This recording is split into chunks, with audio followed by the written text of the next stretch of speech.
يا أيها الناس اعبدوا ربكم الذي خلقكم والذين من قبلكم لعلكم تتقون صدق اللہ العظیم۔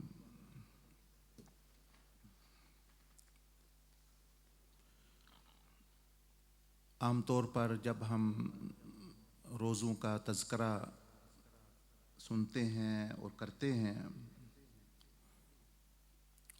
تو یہ کم و بیش ہر شخص کو اس کا علم ہے کہ روزہ کس لیے فرض ہے، اس کا مقصد کیا ہے، کہ اس کا مقصد تقوی ہے کہ متقی بن جائیں۔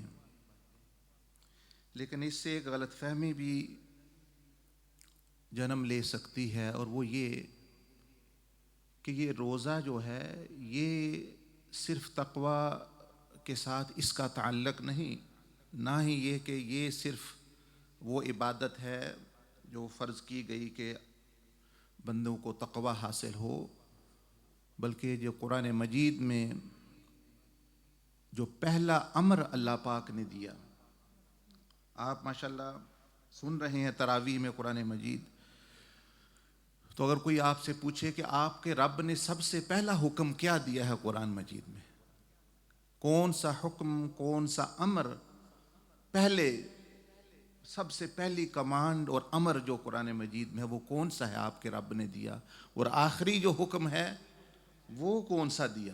کم از کم چلو درمیان والے سلسلے کا بندے کو نہیں بھی اتنا پتہ، یہ تو بنیادی معلومات میں ہو کہ ہمارے رب نے سب سے پہلے ہمیں کیا حکم دیا اور سب سے آخر میں کیا دیا، تو پھر درمیان والا بھی بندہ سمجھے۔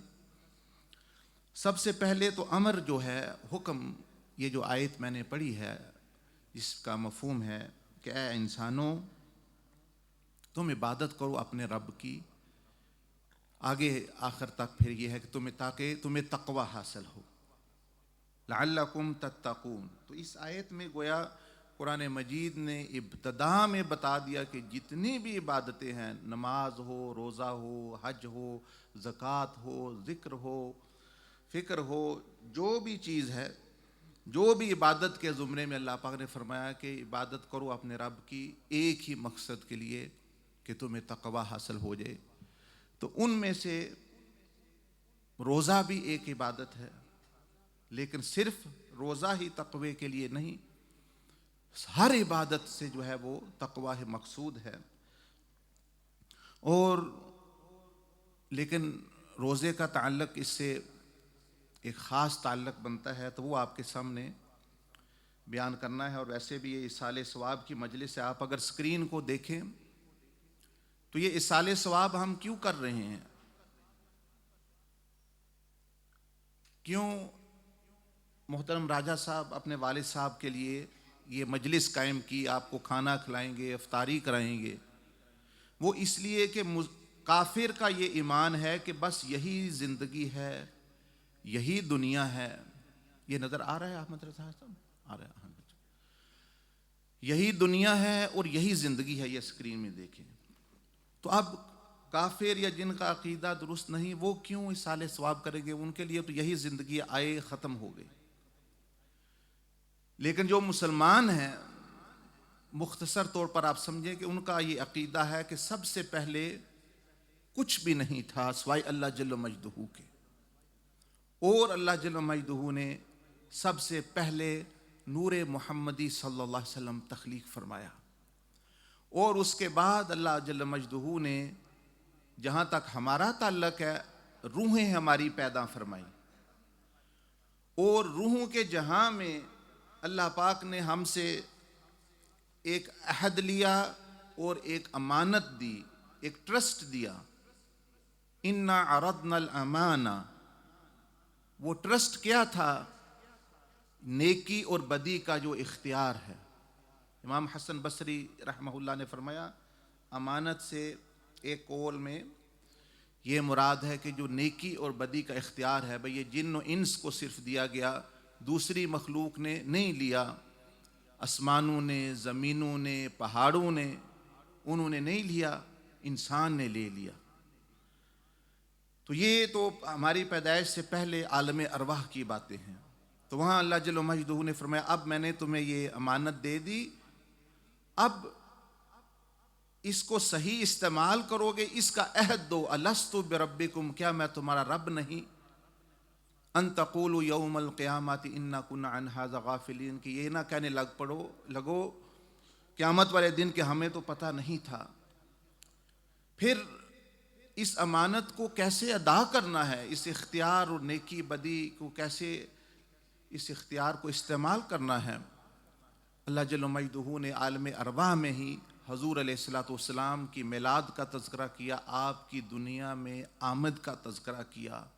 آپ تو نور تھے، تو بشریت کے عالم میں اللہ پاک نے وَإِذَا أَخَذَ اللَّهُ مِيثَاقَ النَّبِيِّينَ، سب انبیاء سے اللہ پاک نے بھی عہد لیا، اور امت محمدیہ تو اس میں شامل ہے ہی، کیونکہ ہم تو ہیں ہی ان کی امت میں، کہ یہ ہستی ہے جو تمہیں دکھائے گی کہ اختیار کی امانت کو استعمال کیسے کرنا ہے، دنیا میں اپنے جسم کو استعمال کیسے کرنا ہے، اپنے دل کو، دماغ کو، تو وہ بھی اللہ جل مجدہ نے ہم سے لے لیا عہد الست، پھر یہ عہد جو میثاق النبیین ہے، اور پھر چوتھا وعدہ اللہ پاک نے سورۃ یاسین میں اس کا تذکرہ کیا کہ کیسے اس کو استعمال نہیں کرنا، اس کی بھی مثال اللہ پاک نے دی۔ ہم فرمایا الم اعہد الیکم یا بنی آدم اللہ تعبدوا الشیطان، اے بنی آدم کیا تم سے یہ وعدہ میں نے نہیں لے لیا کہ تم شیطان کی پیروی اور پوجا نہیں کرو گے۔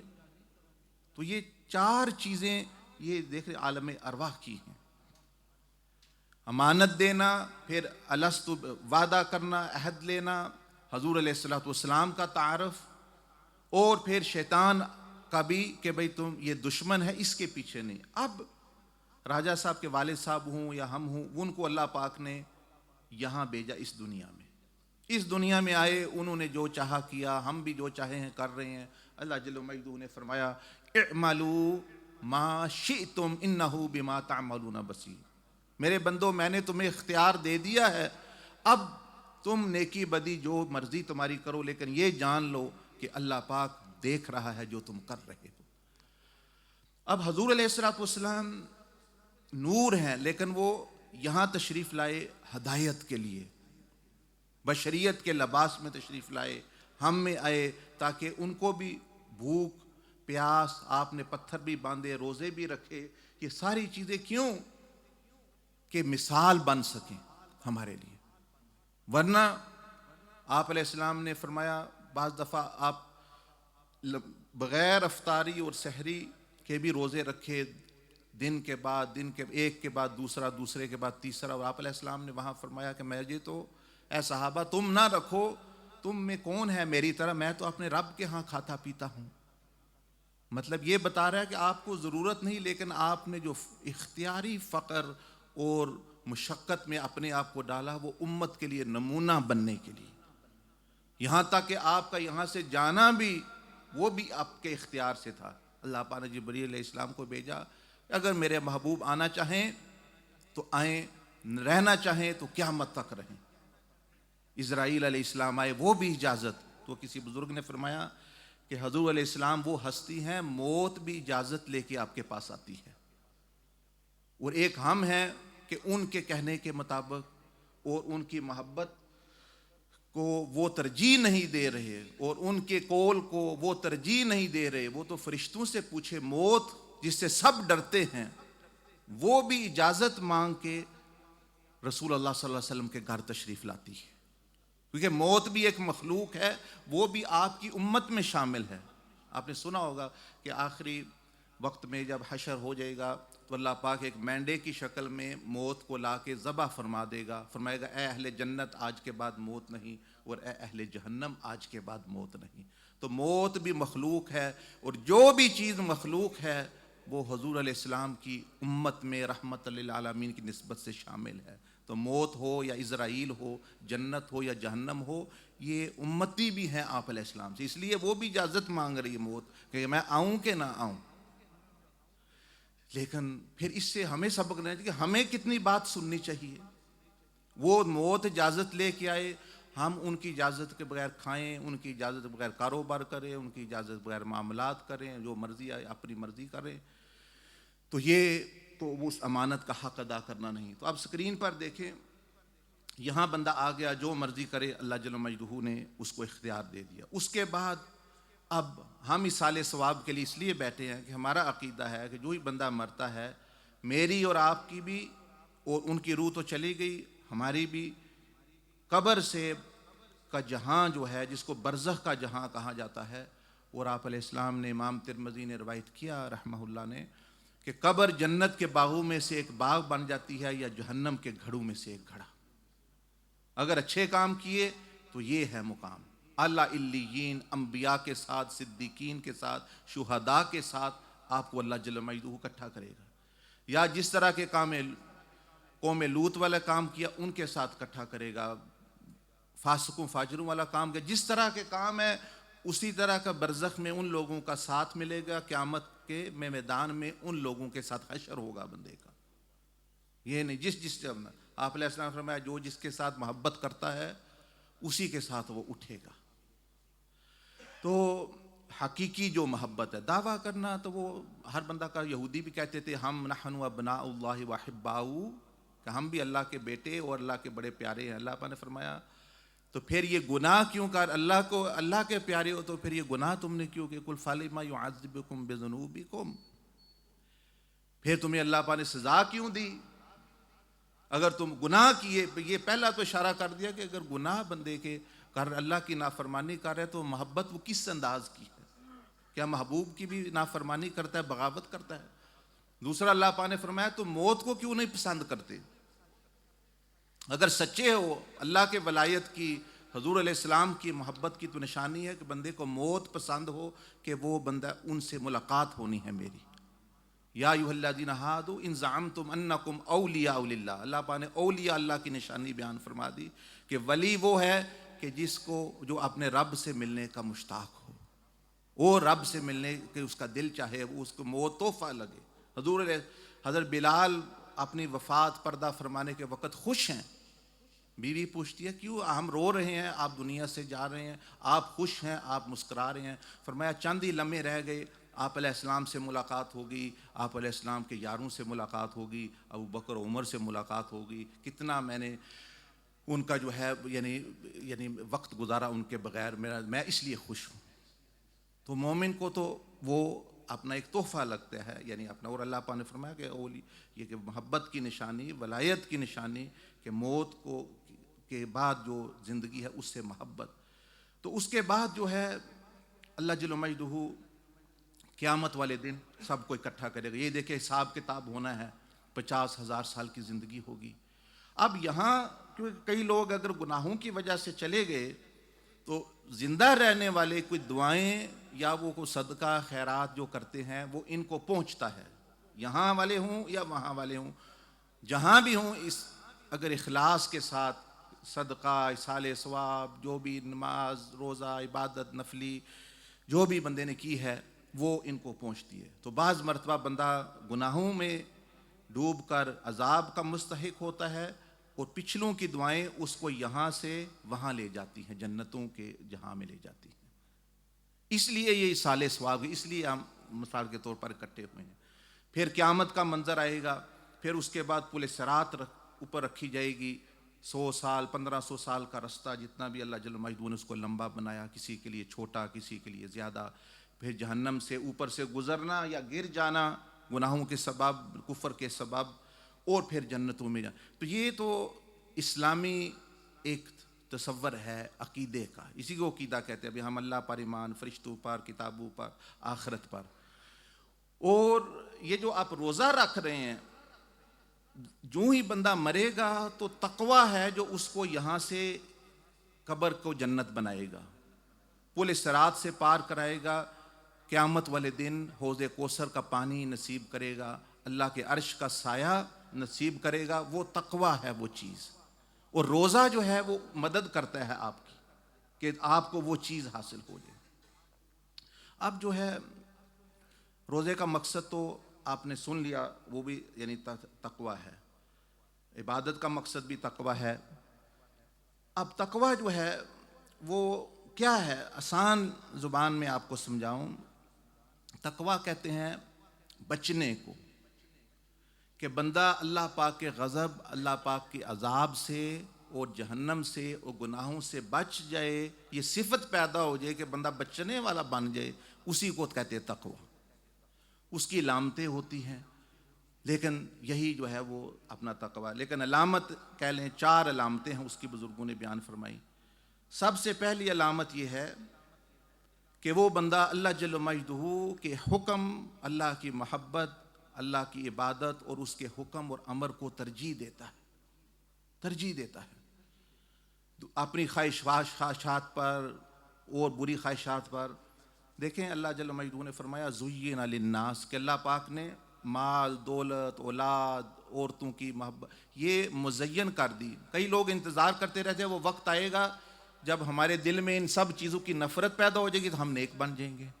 خود بخود ہی عورتوں کو بھی محبت چھوٹ جائے گی، اور عورتوں کے جو کشش ہے وہ بھی ختم، مال کی بھی کشش، عہدے کی بھی ختم، تو ہم پھر نیک بنیں گے. دیکھیں ایسا نہیں ہوتا، یہ ہوتے ہوئے یہ رہے گی. بس یہ ہے کہ اس کو غلط استعمال نہیں کرنا اس خواہش کو. جب عورتوں کی محبت ختم ہو گئی، جب یہ چیزیں کشش ختم ہوگی، پھر آپ تو انسانی زمرے سے وہ جو اللہ پاک نے امتحان کے لیے بھیجا وہ تو آپ اس مقصد ہی کو فوت کر رہے ہیں. تو یہ تو اللہ جل مجدہ نے خود فرمایا کہ یہ تو مزین رہیں گی چیزیں، لیکن ان کے ہوتے ہوئے ان سے زیادہ محبت کرنی ہے آخرت کے محلات سے، آخرت کی حکومت سے، اور جنتوں میں جو عورتیں ہیں ان سے، اور اللہ اور اس کے رسول صلی اللہ علیہ وسلم کی محبت زیادہ کرنی ہے. یہ چیزیں بھی کشش، گناہ میں کشش تو ہے.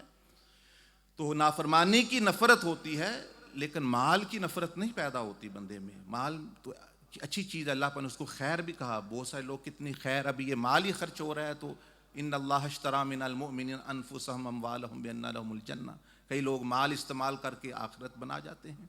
مال میں تو خرابی نہیں، عورتوں میں تو خرابی نہیں. عورت ہی کو فرمایا کہ یہ ایمان جو ہے وہ کامل کرتی ہے بندے کا، نصف ایمان ہے حضرت علی. لیکن اگر اس خواہش کو غلط استعمال کریں تو وہ جہنم میں لے جانے کا سبب بنے گی. لیکن وہ آپ بن رہے ہیں، آپ جو غلط استعمال کر رہے ہیں وہ اور غلط طریقہ اختیار کر رہے ہیں وہ نہیں چیز. خیر، دوسری علامت تقوی کی یہ ہے کہ وہ بندہ سب محبتوں پر، سب طریقوں پر، سب دنیا گزارنے کے جو زندگی گزارنے کے ڈھنگ ہیں ان سب پر رسول اللہ صلی اللہ علیہ وسلم کی محبت کا رنگ اور اطاعت اور سنت کا رنگ چڑھ جائے. جب اس کی دنیاوی زندگی، کھانا پینا، شادی بیاہ جو زیادہ ہوگا اتنا سمجھے تقوی زیادہ ہے، جو کم ہے اتنا تقوی کم ہے. کیونکہ آپ علیہ السلام کی سنت ہی کامل تقوی ہے. جتنا کوئی آپ سے مشابہت آپ کی اتباع میں رکھے گا وہ اتنا ہی بڑا متقی ہے. اس سے بڑا کوئی تقوی نہیں جو سنت کی اتباع ظاہری اور باطنی طور پر کرتا ہے. تیسری چیز جو ہے وہ مخلوق پر شفقت. اور یہ روزے کا بھی مقصد ایک یہ بھی ہے، یعنی اس میں کہ اللہ پاک کی مخلوق کے حقوق ادا کرنا. دیکھیں رسول اللہ صلی اللہ علیہ وسلم کی زندگی کا واقعہ آتا ہے. آپ جب اپنے مکہ سے ہجرت کی مدینہ شریف کی طرف، تو رستے میں ایک خیمہ آیا، ایک پڑاؤ آیا، اور آپ علیہ السلام نے آرام فرمانا پسند کیا. تو وہ ایک بوڑھی عورت کا خیمہ تھا، ام معبد جس کا نام ہے. وہ نہیں جانتی تھی یہ کون ہے. انہوں نے دیکھا 2 بندے آئے ہیں. آپ علیہ السلام تشریف لائے، بڑے خوش ہوئے. عرب ویسے ہی مہمان نوازی کر کے خوش ہوتے تھے، بڑے خوش ہوئے. لیکن انہوں نے فرمایا بھئی زیادہ بکریاں تو ان کا والد جو ہے لے گیا ہے وہ چرانے وغیرہ کے لیے، تو میں خدمت نہیں کر سکتی. ایک بکری ہے لیکن اس میں دودھ نہیں. تو آپ علیہ السلام نے فرمایا آپ اس کو لاؤ. وہ آپ علیہ السلام کا معجزہ کہ بکری نے دیکھا، پہچانا، آپ علیہ السلام کے ہاتھ مبارک سے وہ دودھ آ گیا. آپ نے خود بھی پیا، ان کو بھی پلایا. اب اس نے پھر نبی علیہ السلام کا حلیہ بیان کیا، ایسا کہ جیسا کسی کتاب میں جتنا اس عورت نے تفصیل سے بیان کیا. ابھی وہ مسلمان بھی نہیں، اس نے آپ کی آنکھوں کا، آپ کے ناک مبارک کا، پیشانی مبارک کا، رنگ مبارک کا اور سارا تذکرہ کیا. جب وہ ان کے خامند آئے تو آپ نے کوئی اسلام کی بات نہیں کی، کوئی اللہ کا نام یا اس طرح کی کوئی اسلام کی کوئی بات نہیں ہوئی. ان کو پتہ ہی نہیں یہ کون ہے. پتہ ہی نہیں یہ کون ہے، ابو بکر کون ہے اور یہ سیدنا محمد رسول اللہ صلی اللہ علیہ وسلم کون ہے۔ ان کے خامند آئے تو انہوں نے دیکھا، کہہ رہے ہیں بھائی یہ بڑی رونق محسوس ہو رہی ہے، بڑا نور محسوس ہو رہا ہے، تو یہ کیا ہو گیا گھر کو؟ اور ان کو نام کا تو پتہ نہیں، کہنے لگی ایک شخص مبارک آیا تھے یہاں، اس نے اپنے سے ہی آپ علیہ السلام کا نام رکھ دیا مبارک، یعنی وہ برکت والی ہستی آئی، گھر میں برکت ہو گئی، بکری کو ہاتھ لگایا بکری میں برکت آ گئی، اپنے پاس ہی اس کے بچوں نے اور اس عورت نے نام رکھ دیا آپ علیہ السلام کا مبارک۔ والد نے کہا ہاں بھائی، میں جب بھی میں قریب بکریاں چرایا کروں گا، اور جب بھی جو ہے نا وہ آئے اب دوبارہ تو مجھے ضرور بلانا، پہلے بھی انہوں نے مجھے نہیں بتایا وغیرہ وغیرہ سارا۔ وہ کہنے لگا کیسے شخص؟ فرمایا، وہ میں بابت کہنے لگی وہ ایسے شخص تھے کہ دور سے دیکھو تو خوبصورت لگتے ہیں، قریب سے دیکھو پھر بھی خوبصورت لگتے ہیں۔ اب یہ ان کا انداز ہے بیان کرنے کا، کہ کئی بندہ ہوتا ہے دور سے دیکھتے ہیں بڑا اچھا لگ رہا ہے، قریب آ گیا وہ نہیں ہے۔ تو اسے دو معنی علماء نے بیان کیے، کہ ایک تو یہ کہ کوئی بندہ دور سے اچھے، آپ کسی سے ملے نہیں، مسجد میں ملے بڑا اچھا لگ رہا ہے، جب زیادہ قریب ہوئے پتہ چلا اس کا اخلاق ہی اچھا نہیں، اس کا بول اچھا نہیں، یہ تو غصے والا ہے۔ تو وہ فرما رہی تھی کہ بھئی دور سے بھی اتنے نورانی لگ رہے تھے، جب دور سے بھی خوبصورت اور قریب آئے پھر بھی خوبصورت اچھے لگ رہے تھے۔ وہ حیران، اس نے کہا مجھے بتانا وہ شخص جب بھی پھر آئے۔ اب ان کو پتہ نہیں کہاں کے ہیں وہ، کہاں نہیں۔ ایک دفعہ کچھ چیز لینے کے لیے، کھانا لینے کے لیے، کیونکہ یہ تو رستے میں رہتے تھے، یہ ڈھونڈتے کھانا مدینہ کی بستی میں پہنچ گئے۔ اب ان کو نہیں پتا یہ نبی علیہ السلام ہے، یہ سیدنا محمد الرسول اللہ صلی اللہ علیہ وسلم ہے، یہ ان کا شہر ہے، کچھ نہیں۔ وہ بچہ جو ساتھ تھا اس نے بازار میں سیدنا ابوبکر صدیق کو دیکھا، انہیں پہچان لیا۔ وہ کہہ لے امی وہ جو شخص وہ مبارک کے ساتھ وہ جو شخص تھا نا، یہ ہے وہ۔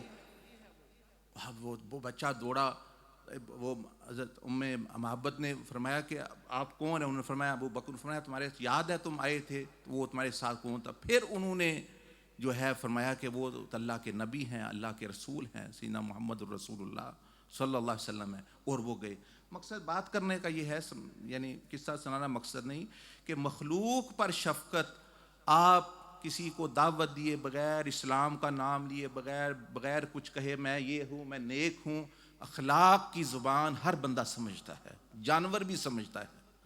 اور اسی سے ایک بزرگ تھے تو انہوں نے فرمایا کہ حضور علیہ السلام کی 23 سالہ جو زندگی اعلان نبوت کے بعد 20 سال میں جتنے لوگ مسلمان ہوئے ہیں، اتنے اس سے زیادہ آخری 3 سالوں میں مسلمان ہوئے ہیں۔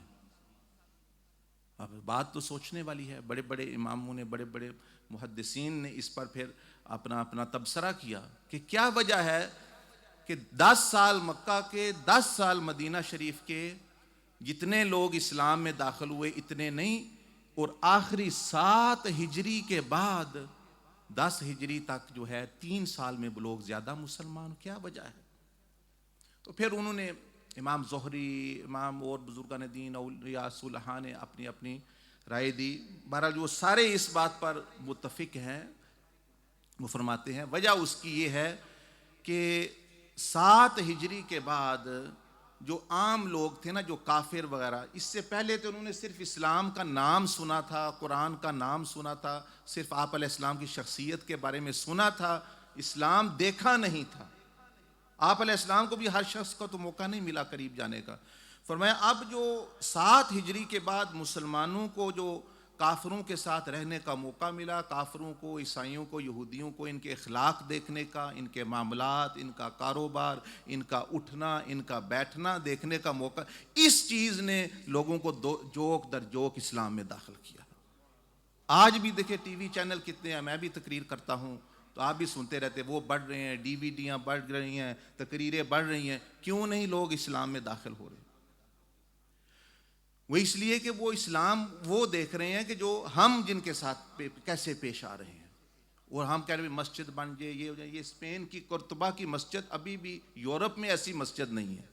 وجہ یہی تھی کہ جو مسلمان وہاں آئے، وہ آبادی جو تھی وہاں، وہ اس کو وہ متاثر آخری دور میں نہ کر سکے، اخلاق جو ہے وہ خراب ہو گئے، اور جو یعنی نیٹو لوگ تھے ان کو نفرت پیدا ہو گئی، اور جب حکومت نے بھی کہا ہاں ہم ان کے خلاف ہیں، ادھر پوپ وغیرہ نے بھی کہا، تو وہ لوکل لوگوں نے ہی قتل کر کر کے، شہید کر کر کے اور مسلمانوں کو بھگا دیا۔ وہ بزرگ فرما رہے تھے یہاں بھی اگر آپ چاہتے ہیں اس یورپ میں اور اس یو کے میں جہاں بیٹھے ہوئے ہیں، اگر آپ سیف رہنا چاہتے ہیں تو اس کا ایک ہی طریقہ ہے کہ ان لوگوں کو آپ اخلاق محمدیہ اور رسول اللہ صلی اللہ علیہ وسلم کی محبت کہ آپ کے ساتھ کوئی کاروبار کرے، یا وہ اسلام میں داخل ہو یا اسلام کے قریب آ جائے۔ آپ کام کر رہے ہیں کسی فیکٹری پہ، کسی دفتر میں جا رہے ہیں، گلی میں چل رہے ہیں، گھر میں رہ رہے ہیں، کسی کے ساتھ پڑوسی ہیں، یا وہ اسلام کے قریب آ جائے یا وہ اسلام میں داخل ہو جائے، ورنہ کیا ہوگا؟ ورنہ وہی حشر ہوگا وہ جو اسپین والا ہے، ہماری اولادوں کا اور اگلی نسلوں کا۔ کیونکہ یہ یہاں کے لوگ تو آپ پہلے ہی دیکھتے ہیں کئی پارٹیاں خلاف ہیں، ابھی عام لوگ جو ہیں وہ حق میں ہیں، حکومت بھی حق میں ہے، لیکن اگر یہی لگا بھئی جو فراڈ جو ان کو بھی نہیں پتا وہ ہم کر رہے ہیں، ہاؤسنگ بینیفٹ کیا ہو تو ٹیکس فراڈ کیا ہو، اور ڈسیبلٹی کیا ہو، اور یہ کیا ہو اور وہ کیا ہو، بد اخلاقی، جرائم، وہ چیزیں، تو یہ تو لوگ متنفر ہو رہے ہیں آہستہ آہستہ۔ پھر یوں ہی حکومت نے اشارہ دینا ہے بھی ہم بھی ان لوگوں کو پسند نہیں کرتے، آپ میں بیٹھے ہی سیکیورٹی کی وجہ سے ہیں، ورنہ ہم وہاں کیوں نہیں؟ رشتہ دار ہمارے وہاں ہیں، بزرگ ہمارے وہاں ہیں۔ یہی ہوا جب حضرت یوسف علیہ السلام جو ہے مصر میں تشریف لے گئے، تو غلام ہو کے گئے، بادشاہ بنا دیے گئے اخلاق کی وجہ سے اور لوگوں کی بھلائی کی وجہ سے، اور انہی کی قوم، انہی کی نسلیں آگے حضرت یعقوب کی جو وہاں رہیں، جب اخلاق ہماری طرح ان کے خراب ہو گئے اور انہوں نے وہاں کے لوکل لوگوں کو بھی تنگ شروع کر دیا اور یہ وہ شرارتیں، تو وہی پھر بنی اسرائیل کو غلام بنا لیا ان لوگوں نے، اور 200-300 سال تک رگڑا دے دے کے صدیوں بعد اللہ پاک نے پھر موسیٰ علیہ السلام کو بھیجا۔ تو یہ جو آپ کو بتا رہا ہوں تقویٰ کی تیسری علامت مخلوق پر شفقت، یہ ساری مخلوق پر شفقت، جو آپ رحمت للعالمین ہے، شفقت سب سے پہلے شروع ہوتی آپ کے اپنے آپ سے، آپ کی اپنی بیوی سے، بچوں سے، پڑوسیوں سے، رشتہ داروں سے۔ جیسے وہ لمبی حدیث ہے، سنا نہیں سکتا، وقت ختم ہو رہا ہے، حضور علیہ السلام نے فرمایا کہ جس بندے کے رشتہ داری قطع تعلقی کی ہوئی ہے اس کا کوئی نماز، کوئی روزہ، کوئی عبادت قبول نہیں ہوتی۔ ماں باپ تو دور کی بات، آپ تو ماں باپ کی کہیں، ماں باپ تو بڑا درجہ ہے۔ فرمایا جو عام رشتہ دار ہیں، چچا، پھوپھی، ماموں، یہ بخاری شریف کی حدیث ہے، امام بخاری نے روایت کیا سیدنا ابو ہریرہ سے، جس کا حضرت تذکرہ فرمائے تھے اس صحابی رسول کا، وہ اپنی مجلس سے اٹھا دیا کرتے تھے بندوں، فرماتے تھے جنہوں نے اپنے رشتہ داروں کے ساتھ زیادتی کی یا ٹھیک تعلق نہیں، وہ ہماری مجلس سے اٹھ جائے۔ یہ بخاری سے فرمایا مجلس سے اٹھ جائے، اس لیے فرمایا کہ وہ بندہ جس مجلس میں اس پوری مجلس کی دعا قبول نہیں ہوتی۔ یہ سیدنا ابو ہریرہ کا قول ہے، بلکہ حدیث ہے، آپ نے جب پوچھا گیا تو آپ نے فرمایا میں نے رسول اللہ صلی اللہ علیہ وسلم سے یہ سنا ہے۔ تو اس لیے یہ بہت ضروری، اس لیے حضور علیہ السلام نے فرمایا جو بندہ زبان نہیں روکتا مخلوق کو تنگ کرنے سے اللہ کی اور جسم کو بھی نہیں روکتا مخلوق کو تنگ کر گناہوں میں، فَلَيْسَ لِلَّهِ حَاجَةٌ أَن يَدَعَ طَعَامَهُ وَشَرَابَهُ، کوئی ضرورت نہیں کھانا پینا چھوڑنے، کس لیے کھانا پینا چھوڑا ہے؟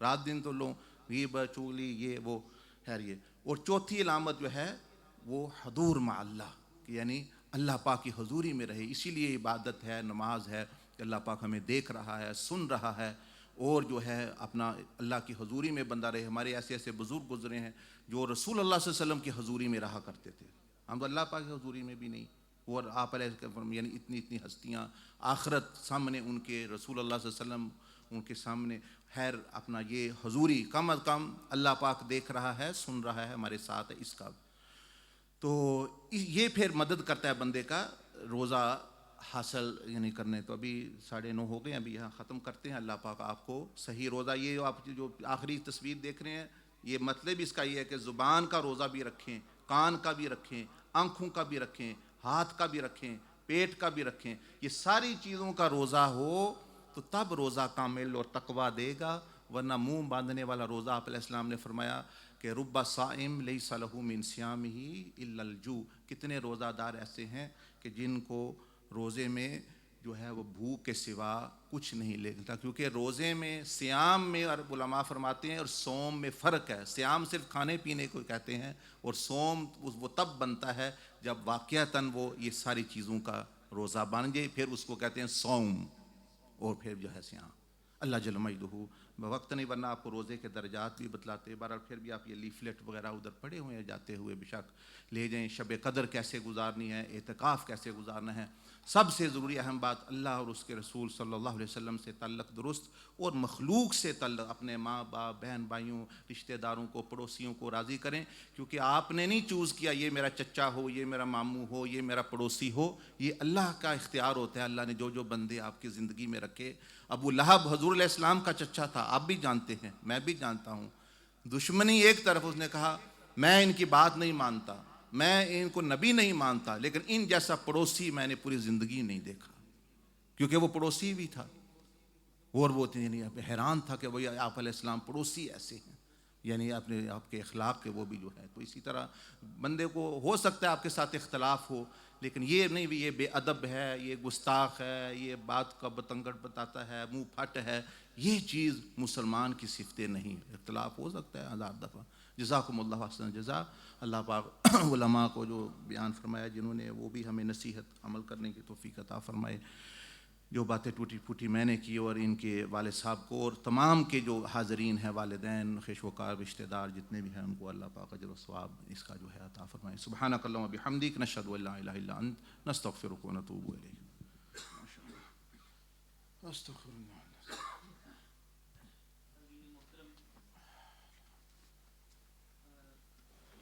وقت بہت کم ہے, جیسا کہ آپ سب کو معلوم ہے کہ آپ ایصال ثواب کی اس محفل میں حاضر ہیں.